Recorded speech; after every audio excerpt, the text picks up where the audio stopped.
We look around at the world. We see people who seem to have it all figured out. Success, confidence, drive. They seem to catch every break, climbing effortlessly. Others seem trapped, struggling just to keep their heads above water, constantly fighting an uphill battle with frustration and stress. We ask ourselves, what is the real secret? Is it luck? Inherent talent they were born with? A magic formula reserved for a select few who got a better roll of the dice in life? The truth is stark, uncomfortable, and profoundly powerful. The single, defining difference between the winners and the losers in life isn't their starting point, their inherent intelligence, their background, or their current bank account balance. It comes down to one core, brutal, beautiful concept: ownership. Winners take radical, 100% responsibility for everything in their life. Losers give their power away to circumstance, blame, and fate. The mindset of the loser is defined by blame and an external focus. It is a mindset that searches for reasons outside themselves to explain their lack of results. They use a language of victimhood that sounds like this: my boss is the reason I'm stuck in this dead-end job. He just doesn't appreciate my talent. The economy is too tough right now.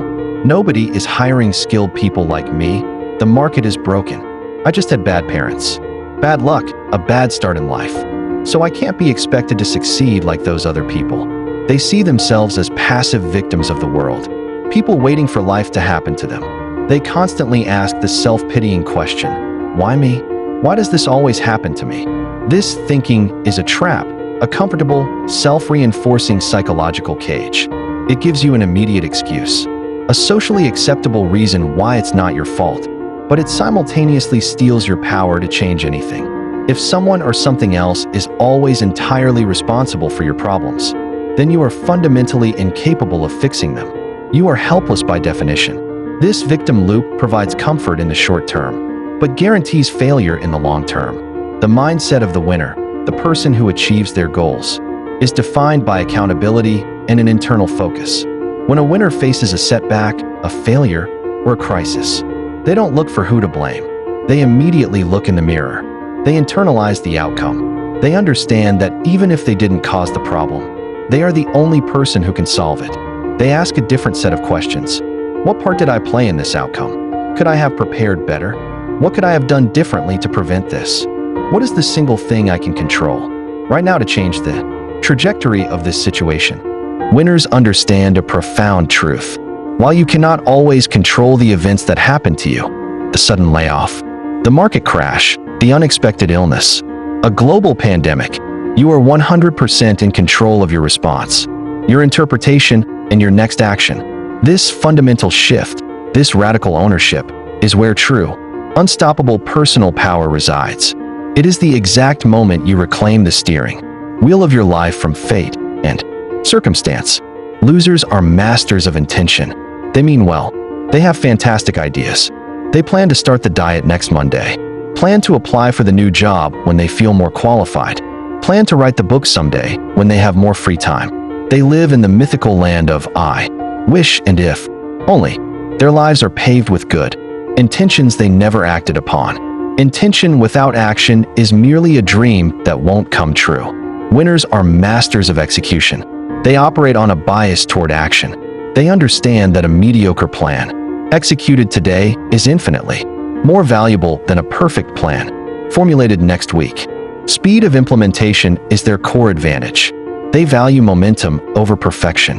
The difference isn't preparation, it's momentum. Winners start before they feel ready, before they have all the answers. They ship the imperfect product to get feedback. They have the difficult, uncomfortable conversation they are dreading, because they know clear communication beats slow avoidance. They step into the arena knowing full well they might fail or be rejected, because they understand that failure and rejection are just the necessary costs of admission to the winner's circle. Losers wait until the fear is completely gone, until the conditions are perfect, conditions that never, ever arrive in the real world. That perfect moment is an illusion. Action is the cure for fear, the antidote to procrastination. Winners feel the fear and act anyway. When a loser fails, their fragile ego is instantly bruised. They get defensive, they lash out at critics, or they withdraw entirely.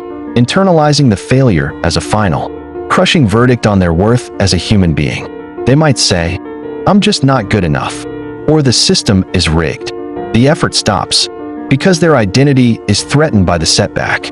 When a winner fails, and let's be clear, winners fail often and fail fast. They view it not as a personal indictment, but as data. They remove their ego from the equation. They are relentless learners operating in a continuous feedback loop. They dissect the failure with clinical detachment. Why exactly did that investment go bad? What market signal did I miss? Why did that client walk away after the proposal? Was my pitch unclear? The strategy didn't work. Great. Now I know 1,000 ways not to do it. They extract the lesson, adapt their strategy immediately, and try again, but differently this time. Smarter this time. A loser sees failure as an end point, game over. A winner sees it as a course correction, valuable feedback that makes the next attempt smarter, stronger, and more likely to succeed. This is perhaps the most subtle, yet powerful difference. Losers are driven by emotion. Their actions are dictated by how they feel on any given day. I don't feel motivated today, so I won't go to the gym. I'm too stressed to work on my side business tonight. They chase motivation like a fleeting muse. When the inspiration is gone, so is the effort. Winners are driven by discipline and systems. They establish habits and routines that operate regardless of their emotional state. They show up when they are tired, when they are stressed, when they are bored. They understand that consistency applied over time compounds into massive, undeniable results. The winner knows that discipline is the bridge between goals and accomplishment. They don't wait to feel like a winner to act like one. They act like a winner until they become one. The world doesn't care about your excuses. The universe does not reward your wishes, your intentions, or your feelings. It rewards action, ownership, discipline, and brutal, focused resilience. What separates winners from losers isn't a mysterious force of destiny or luck. It's a series of daily, moment-to-moment choices in how you respond to life's challenges. It's the choice to stop, blaming the traffic, and start, leaving 20 minutes earlier. It's the choice to stop, complaining about your stagnant job and start updating your resume tonight and applying for 3 new positions. It's the choice to look at your current circumstances, no matter how unfair they seem, and say with conviction, "This is where I am today, but I am 100% in control of where I go tomorrow." You can have excuses or you can have results. You cannot, under any circumstances, have both. Decide right now which side of the line you stand on. Decide to stop being a victim of circumstance and become the author of your destiny. Decide to reclaim your power. Decide to take radical ownership of your life. Stop waiting for permission or perfect conditions. Own your future. Start now. The time for winning is now. If this video hits you, I will be in your feed tomorrow too. Tap subscribe for more videos like this.